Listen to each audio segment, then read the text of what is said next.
Good evening.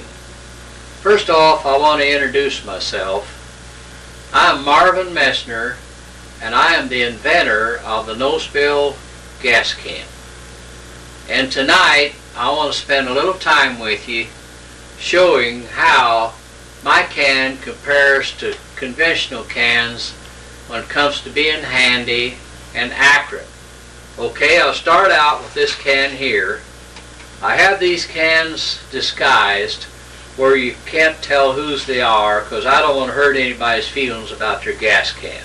First off, to fill with this can, you screw this off right here, take it apart, put this down through here, and put this back on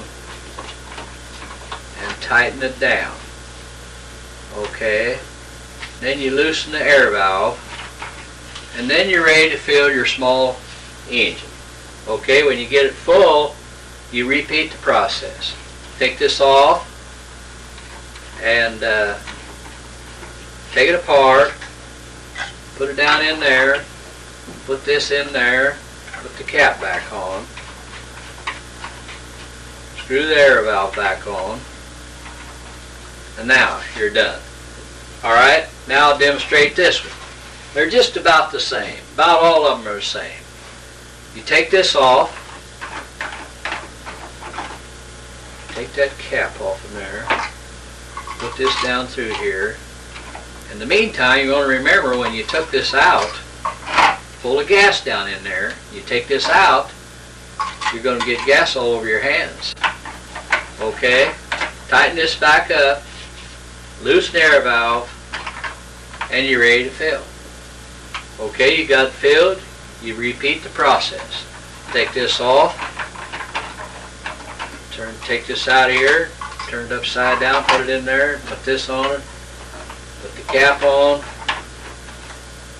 put the air cap on, and you're done. But I forgot to show you something. I want to show you something else. We could do it without the nozzle being out. The trouble with these things, you don't have no control. Actually, I call it the tilt and bounce system. They tilt the gas over this point about right here into the plastic tube, and that's the way you fill. If your tank's just about full and you need just a little more, you tilt a little more up there, and 9 times out of 10 you tilt too much up there. Fills the holes, then you're going to run the tank over. And that's the way they work. Now, I want to show you what you do to this little gal before you fill. Well, it's kind of funny. You don't do nothing. You just pick it up, push the button.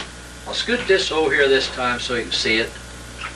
Push the button, and you're in business. Let loose the trigger, and that's it. That's all there is to it. Okay? Now, I want to talk about the gurgling. We've had these cans out in the field about a year, and people come and ask me, said, what's this gurgling in this jug? Should we take the cap loose and let air in like you do on all them other cans, or what are we supposed to do? No, you don't want to take the cap loose. You don't want to let no air in it because it gets all the air it needs. What you're hearing is air coming through the air valve, up through the flood, into the vacuum chamber. And I'll show you with this clear jug what you're seeing, what you're hearing. Okay, now you watch the bubbles start coming up. See there? But look how fast it's filling. It doesn't slow it down a bit. In fact, these 2.5 gallon gas cans will empty in 33 seconds. And I've used a lot of gas cans, but I think that's pretty good. Now I want to talk a little bit about the adapter. This adapter comes on the side of the can in a little plastic bag. On this side you got these cards fact, it's got my little grandkids on there showing how they can use it. One's 8 and I think the other one was 10. And they fill and do great with it. But I'll show you here on this can the adapter installed. Okay? The reason we have an adapter, there is some little motors, like some little weed eaters, is too small for this. They have to have the adapter. And there's some chainsaws that this won't go in, so you put the adapter on. And another place, if you have to put gas in your car, you'll need this adapter. You can put gas in your car with this can, and you won't get gas on your new shoes or ruin your suit, I'll guarantee you. Okay? Now, I want to talk a little bit about spilling gas. That's the big problem, and that's the reason I invented this no-spill gas can, because I know we waste way too much gas when we're filling these small engines. Okay? First off, I say there's probably 1 million small engines in America, and I imagine I'm way low. They could be twice that many. But I say there's 1 million.